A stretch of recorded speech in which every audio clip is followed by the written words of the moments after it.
Hey guys, what's going on today? BOJoeKO here, and we are back with our Columbus Blue Jackets GM Mode series, but we're going to be starting over. That's right. So, as you guys know, I only got through 2 episodes of this series, but by the time it took me to get out the third episode, the EA Sports decided to update the rosters for the trade deadline. So all the rosters got updated, and since we're only 2 episodes in, I thought we might as well just start over with the Columbus Blue Jackets and see if there would be any new changes or see if we can make the exact same trades again as a result of the trade deadline. But unfortunately, Columbus did make some pretty big splashes during the trade deadline, moreover trading people away rather than getting people in. So for this one, this video is going to be a fairly shorter episode because I'm going to need your guys' opinions again on what the direction of this team is going to be, since it's going to be a little bit different now.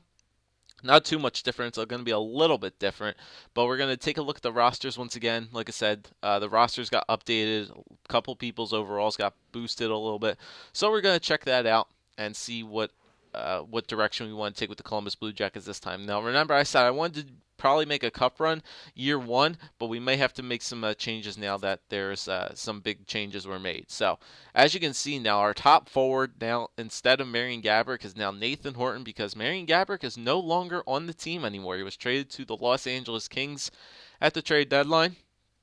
So Nathan Horton now is our highest overall player at 86 overall power forward. I also decided for this GM mode, I'm going to turn on the buyout authentic cap hit penalties. So we do have a buyout penalty of 1.1 mil now. I think that's Marian Gaborik's salary. I'm assuming that is. And we still have 3.7 cap space available left, really. Really, we have like 2.6, but still. So Nathan Horton didn't get any boosts whatsoever. Still 86 overall, 28 years old. Still the same overall. Dubinsky's now still at an 85. I think he was 86 in the previous one, so he got bumped down one. Ryan Johansson now still has the 4.5 gold stars, but now he's been boosted up to an 84. Remember, he was like an 80. I think he was an 80 or an 81, so now they made him an 84 overall. His offensive category is a little bit better. Yeah, his puck moving skills. He's much better looking playmaker right now. He's more affordable as a second line playmaker now, no doubt. Umberger down to an 84 as well. I think that's what he was last time before we traded him. So he might have to stay on this team now. Who knows? Nick Foligno gets the 3.5 red star potential, while Artem Anisimov keeps that 4 gold star potential. So these two guys aren't really about the same player anymore. Now you can see Anisimov is now pretty much the better player than Nick Foligno is. So as you can see, that's a change there. Como still an 81. Boone Jenner gets a big boost. I think he was about 72 overall or 76 overall, and now he's been boosted up to an 80. So I think he's actually serviceable as a third liner, maybe even a fourth liner on the NHL team now. So Boone Jenner could be making his way onto the NHL team. I'm not sure if he's actually on the playing for the Blue Jackets right now or not. He could be. So you guys will have to let me know that. But Letestu still stays at 79. Matt Fratton comes over in the Marian Gaborik trade, so he's 79 overall, 25 years old, 3.5 gold star potential two-way forward. Could be a good fourth liner to have down there on the fourth line. 25 years old, so he has one more year getting better. Matt Calvert still stayed 78. Bull and Schropp on forward. So pretty much really big players that changed now. Johansson's more of a second liner now rather than a third liner. Anisimov gets the big jump. Foligno is getting the weaker end of that. Jenner gets a big boost as well. Fratton now joins the team. So we don't have that first line center anymore. There's no sniper on this team other than Matt Calvert. We have one sniper on this team, and that's it. So now that we lost Marian Gaborik, we have no strict sniper on the team whatsoever now. So we're without a sniper. Two-way forwards, playmakers, and power forwards galore on this team. Not looking really good for goal scoring, if you would ask me. So defense now as we look on it. So remember the Columbus Blue Jackets picked up Nick Schultz for a 5th round pick. So that was a pretty good pickup, personally, in my opinion. 84 overall defensive defenseman for Nick Schultz. He's an unrestricted free agent at the end of this year, but he's a good defensive defenseman to have. Jack Johnson, they nerfed him a little bit, dropped him down to an 84 overall at 26 years old. Still has the 4.5 gold stars, but now he's an 84 overall. Still pretty good offensively, but I think they weakened his defensive category a little bit. Wisniewski still down to an 83. Still, he's one person who we can move. Tootin, same thing, 82 overall. Yeah, they nerfed these guys good, but I think Wisniewski stayed in 83, but Tootin I think was around 85, and they dropped him all the way down to an 82. So Tootin's not the greatest anymore. Nikitin got dropped down to an 81. I think he actually stayed at an 81. Murray still stayed at a 78. Savard still stayed at a 75. And Dalton Prout, who also gets moved up here, but he's 73. So, like I said, Nick Schultz is the newest addition on defense, so it's a good defensive defenseman. Something we really don't have much of, except for Nikitin. So Schultz now joins the team. Jack Johnson got nerfed a little bit, so we really don't have a top two defenseman anymore. Jack Johnson probably was going to be that top two defenseman if he still stayed at 86 overall and got better, but it doesn't look like that's going to happen anymore. So, I mean, we have 1, 2, 3, 4, 5, 6. We have 6 defensemen now. Savard probably get dropped down to the Myers. Murray will play top 4 with Nikitin, Tootin, Wisniewski, Johnson, and Schultz. So that's what the defense looks like right now. Not the greatest if you ask me. And then goaltending, they did boost Sergei Bobrovsky up to an 86 overall from an 84 overall. So that's looking better for Bobrovsky. McElhinney they didn't touch. So Bobrovsky gets a good boost, which is nice.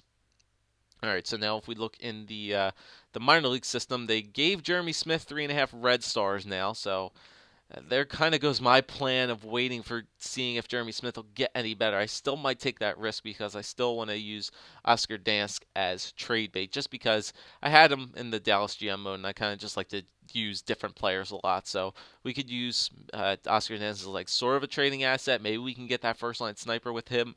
Who knows? So defenseman now in the minor league system. It's still Tim Erickson, who's the 4 gold star potential person up here, and Hetherington still as well with him 3.5 red stars as well. Cody Glaubov, I'm not entirely sure if he'll get better or not with 3 gold stars.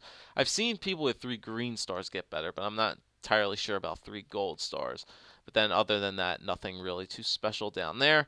Right wingers, Bjorkstrand still 64, Weinberg 62, Mutre 56, Atkinson. They gave Atkinson, I think, gold stars now instead of red stars, so that's nice to see. Anything else? No. Paul Thompson, same thing with him, 3 gold stars. Not sure if he gets better. Jack Skilly, same thing with him. 3 red stars. Left wingers, Kirby Reichel, they boosted him up to a 70, which is nice. So he'll maybe get better a little bit quicker now. And then centers, Dana Terrell. I've completely forgot about Dana Terrell, actually. Yeah, Dana Terrell, 77 two-way forward. I believe he came over here. They came in a trade with Tampa Bay. I forget what the hell the Columbus gave up for him. I think it was like just like a two-player minor league swap deal. So we pick up Dana Terrell now for 77 overall, 24 years old, 3.5 gold star potential. So that's looking pretty good for the Blue Jackets as like another depth forward. So once again, it's still basically looking exactly the same in the minors. Reichel got better, Borkstrad stayed the same, Mutre stayed, Weinberg stayed, Atkinson got gold stars now, and we also have Dana Terrell as a forward prospect, which is looking good. Defense, it's still Tim Erickson and Hetherington. And then goaltenders, looks like Dansk is the better, but still we could trade him. We could still always take a risk with Jeremy Smith and see what happens with him. But then that's basically it, and that's all I'm going to do for this episode for you guys. There's the players, what our team looks like now. I'll show you guys the lineup. Let's see. So coaching option. Let's edit our lines. See what the best lines has us doing here. So it looks like Dubinsky, Johansson, and Horton. Umberger, Anisimov, and Foligno, Como, Jenner, and Fratton, and then Calvert, Letestu, and Jared Bull. Not the greatest now. It's looking insanely amount weaker. It's pretty disappointing knowing that we have one sniper on this team and he's on the 4th line. No first line sniper now. It's kind of really hurting us. I mean, if we want to make that cup run out of year 1, we need to make a trade for a sniper of some sort. So instead of like trading away Gabrick now, we need to get the sniper, which we need. So, like I said, it's a good defensive team. 2-way forwards everywhere. Like out of our top 9, we have 6 2-way forwards, a power forward, and actually 7 2-way forwards, a power forward, and a playmaker. And then on the 4th line, a playmaker, a grinder, and a sniper. So not the greatest 4th line. Maybe you could call up Dana Terrell and replace Bowl, but Yeah, the offense is looking kind of weak now, knowing that we don't have a sniper anymore. Defense, on the other hand, it's still looking kind of weak. Schultz makes it look a little bit better now in the 84, but Johnson got nerfed. Tootin's not the greatest anymore. Wisniewski's still decent. Nikitin okay, and then Murray, we know he's going to get better soon. But the good upside is Bobrovsky did get a good jump up to 86 overall. So that's what the team looks like now, guys. It's a lot weaker than the previous one, which we started. I want to make it as hard as possible for this one because this one is going this GM mode now with this roster update is going to make the team a lot more difficult to work with now. So what do you guys think? It's leaning more towards a rebuild now rather than going for the cup at a year one. Dallas, we kind of made a trade and kind of hoped that we would make a cup run at a year one. That didn't happen, and then we knew we could be a tradable a team to trade some players at the trade deadline. This year, I don't know. It doesn't look like we could. I mean, we could always just wait to the trade deadline, see what happens, then just throw some of the players on the trade deadline for other teams to pick up. But let me know what you guys think. I think I might just do that. Just wait it out to the trade deadline because the way it seems, it looks like we're a rebuild kind of team, and I don't know if I want to risk it going for a sniper, first line sniper, when we could probably just trade for one and see what happens. But leave your suggestions in the comment section down below, guys. Yeah, we'll have to see what direction we now want to take with the Columbus Blue Jackets. So let me know, and we'll get ready started with this GM mode in the next episode once again.